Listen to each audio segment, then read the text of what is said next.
Funny Irish Hobbit show has concluded its first season, which is really annoying to me because now all my big perfect, big black, big glass rectangle shows me is a dusty reflection lost in the dark that waits behind the screen's hypnotic glow like the widening jaws of an anglerfish. Amazon.com's The Lord of the Rings of Power tried to have it both ways by standing apart from the original movies in tone and content while relying on them heavily for all of its payoffs. All of the big reveals this season were that something new was actually something old. The Southlands are Mordor, Halbrand is Sauron, and Gandalf is Gandalf. They try to throw you for a loop with the Gandalf thing. They have these weird ladies show up and go like, Gandalf is Sauron and we must rotate him. Turns out they were just wrong.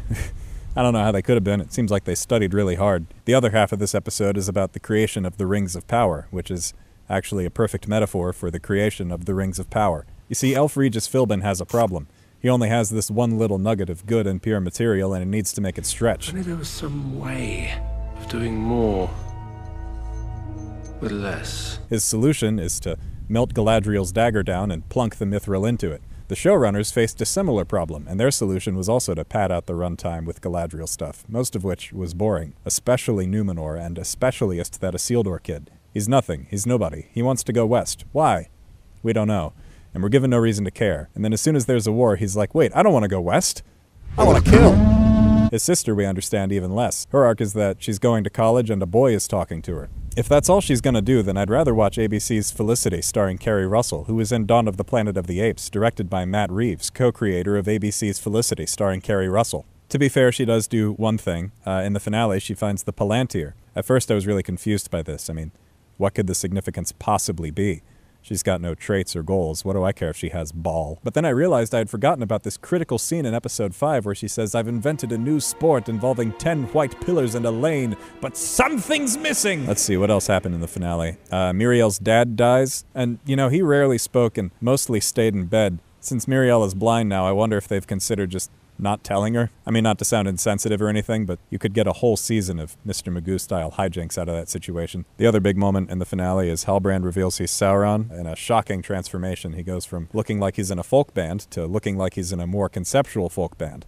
Or like someone who's really into Kingdom Hearts. They said that in Season 2 he's going to be like Walter White. Put your money where your mouth is, Amazon. Make him bald! Do I think that the Rings of Power is a dumpster fire or a travesty or other such online reviewer terms? No.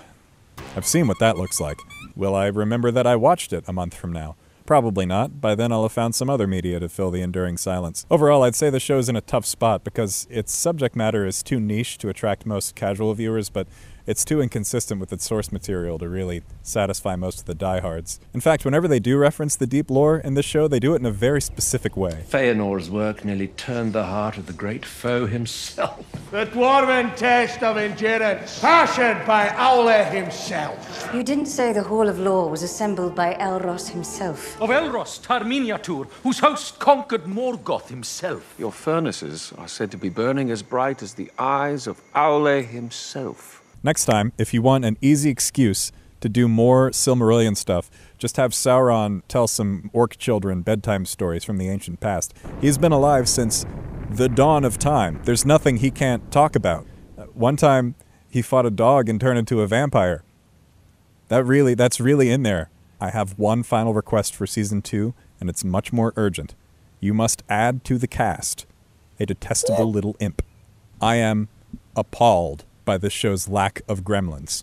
If I'm watching a fantasy thing and I can't gawk at a Jim Henson type freak, what is the actual point? I implore you to tweet at the executive producers of this show and whoever else is involved with Season 2 and demand that they answer the cry of the hashtag Dobby Lobbyist movement.